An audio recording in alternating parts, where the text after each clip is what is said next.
ಇಲ್ಲಿ ಒಂಚೂರು ಇದು ಇದೀಗೇನು ಡ್ಯಾಮೇಜ್ ಏನಾಗಿತ್ತಲ್ಲ ಇಲ್ಲಿ ಗಟ್ಟಿಗಿತ್ತು ನೋಡಿ. ಹಾ ಹೌದು ಆದ್ ನೋಡ್ರಿ ಹಣ್ಣು ಇದು ನೋಡಿ ಇದು ಹೆಂಗಿತ್ತು ನೋಡಿ ಇದು ಪ್ಯೂರ್ ಇದು ನೋಡ್ರಿ ಬಾಳೆಹಣ್ಣು ಓಪನ್ ಆಗತ್ತೆ. ಇಕ್ಬಾಲ್ ಅಣ್ಣ, ಈಗ ಅದನ್ನ ನಮ್ಮ ನೆಟ್ಸರ್ ಕಂಪ್ನಿ ಬಳಸಿರಲ್ಲ ನೀವು, ಬಳಸಿದ ಮೇಲೆ ನಿಮಗೆ ಎಷ್ಟು ಖುಷಿ ಅನ್ಸಕತೈತಿ ಈಗ? ಬಾಳ ಖುಷಿ ಅನ್ಸಕತೈತಿ. ಹಾ ಇವತ್ತಿಗೆ 8 ದಿವಸದಿಂದ ಬರೀ 7 ದಿನದಾಗನ ಬಾಳ ಅಂದ್ರ 90% 90% ಡ್ರ್ಯಾಗನ್ ಫ್ರೂಟ್ ಗನ ಇದನ್ನ ಕಂಪಲ್ಸರಿ ಬಳಸಬಹುದಲ್ಲ? ಎಲ್ಲ ಪ್ರತಿಯೊಬ್ಬ ರೈತರು ಬಳಸಬಹುದಲ್ಲ? ಬೆಳೆಸ್ಬೋದು, ಯಾರಾದ್ರೂ ಬೆಳೆಸ್ಬೋದು. ಆಮೇಲೆ ಕಡಿಮೆ ಖರ್ಚು, ಆದಾಯ ಜಾಸ್ತಿ, ಕಡಿಮೆ ಖರ್ಚು, ಆದಾಯ ಜಾಸ್ತಿ, ಶೈನಿಂಗ್ ಮಾಲು, ಮಾರ್ಕೆಟ್ಗೆ ಎವರೇಜ್ ಬರ್ತೈತಿ. ಯಾರ್ ಬೇಕಾದ್ರೂ ಬಳಸಬಹುದು, ಯಾರು ಬೇಕಾದ್ರೂ ಬಳಸ. ಯಾಕಂತಂದ್ರೆ ನಾ ಅದ್ರಾಗ ನೊಂದು ಈಗ ಅದರಿಂದ ಸ್ವಲ್ಪ ಫಲ ಕಾಣಕತ್ತೀನಿ. ಅದು ಮುಖ್ಯ ಅಲ್ಲ, ಯಾಕಂದ್ರ ಈಗ ಖರ್ಚು ಮಾಡ್ತೇವಿ, ಖರ್ಚು ಮಾಡಿದ ಫಲ ಬರ್ಲಿಲ್ಲ ಅಂತಂದ್ರ ಅದರಿಂದ ನಮ್ಗೆ ಏನು ಸಿಗೋದಿಲ್ಲ.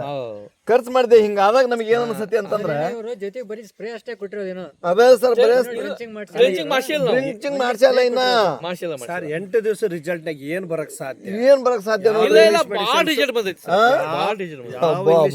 ರಿಸಲ್ಟ್ ಕೊಡಕ್ ಸಾಧ್ಯ ಆದ್ರೆ ನೆಟ್ ಸರ್ಫ್ ಇಷ್ಟೊಂದು ಒಳ್ಳೆ ರಿಸಲ್ಟ್ ಕೊಟ್ಟೈತೆ ಅಂದ್ರೆ ಗ್ರೇಟ್ ಆಫ್ ನೆಟ್ ಸರ್ಫ್.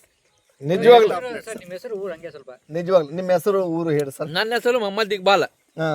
ಊರು ಸರ 100 ಕಿಲೋ ಎಳವಟ್ಟಿ, ಹಾನಗಲ್ ತಾಲೂಕು, ಜಿಲ್ಲಾ ಹಾವೇರಿ ಸರ್. ನಾನು ಸ್ಪ್ರೇ ಸಾಕಷ್ಟು ಒಂದು 50 ಸ್ಪ್ರೇ ಮಾಡೀನಿ ಒಂದ್ 2 ವರ್ಷ ಒಳಗ, ಬೇರೆ ಬೇರೆ. ಆದ್ರೆ ಇದು ಮೊದ್ಲೇ ಸಲ ನಿಮ್ಮ ಏನು ನೀವು ಕೊಟ್ಟಿರಲ್ಲ ನಮ್ಗ, ಈ ಸ್ಪ್ರೇದಿಂದ ಸ್ವಲ್ಪ ನಾವು ಇದಕ್ಕ ಒಳ್ಳೆ ಇದು ಕಂಡೈತಿ, ನಮ್ಗೆ ಕಂಡೈತಿ, ರಿಸಲ್ಟ್ ಬಂದೈತಿ, ಒಳ್ಳೆ ಪ್ರತಿಫಲ ಸಿಕ್ಕೈತಿ. ಒಳ್ಳೆ ಪ್ರತಿಫಲ. ಈಗ ಮೊನ್ನೆ 28 ದಿವಸ ನೋಡಿದ ಮಟ್ಟ ಅಂತಂದ್ರೆ ಅದು ಹೊಗೆ ಬಿಡ್ತಾನೆ ಕೈ ಬಿಟ್ಟು ಅನ್ನಂಗಾಗಿತ್ತು. ಆದ್ರೆ ಇವತ್ತು ಹೊಳಿ ಬಂದೈತಿ ಅದು.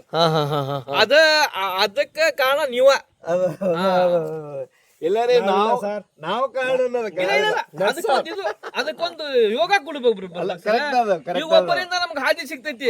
ನೀವು ಲೆಕ್ಕ ಬಂದು ಎಳವಟ್ಟಿ ಅಂತಂದ್ರೆ ತಪ್ಪು ದಾರಿ ತೋರಿಸಿದ್ರೆ ಮತ್ತೆ ಇದಕ್ಕೆ ಹೋಗ್ಬೇಕು ನೀವು. ಇದಕ್ಕೆ ನಾವು ಕೊಟ್ಟಿರೋದು ಹೇಳೋದು ಬಯೋಟೆಕ್, ಅಜಯ್ ಬಯೋಟೆಕ್, ಸ್ಟಿಮ್ರಿಚ್ ಮತ್ತೆ ರಾಪಪ್ ನಾವು ಸ್ಪ್ರೇ ಕೊಟ್ಟಿದ್ವಿ. ಸ್ಟಿಮ್ರಿಚ್ ಯಾವುದೇ ರೈತರು ಇರ್ಲಿ, ನೀವು ಒಳ್ಳೆ ಇದು ಕೊಟ್ಟಿರಿ ನಮ್ಗೆ, ಸಾಕಷ್ಟು ನಮ್ಗೆ ಒಳ್ಳೇದ. ನಿಮ್ಮ 10 ರೈತರಿಗೆ ಬೇಕಾದವರಿಗೆ ಪರಿಚಯ ಮಾಡಿಸ್ಕೊಡ್ರಿ, ಅವರು ಒಳ್ಳೆ ಬೆಳೆಲಿ.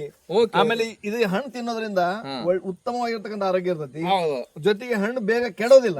ನಮ್ಮ ರೈತರಿಗೆ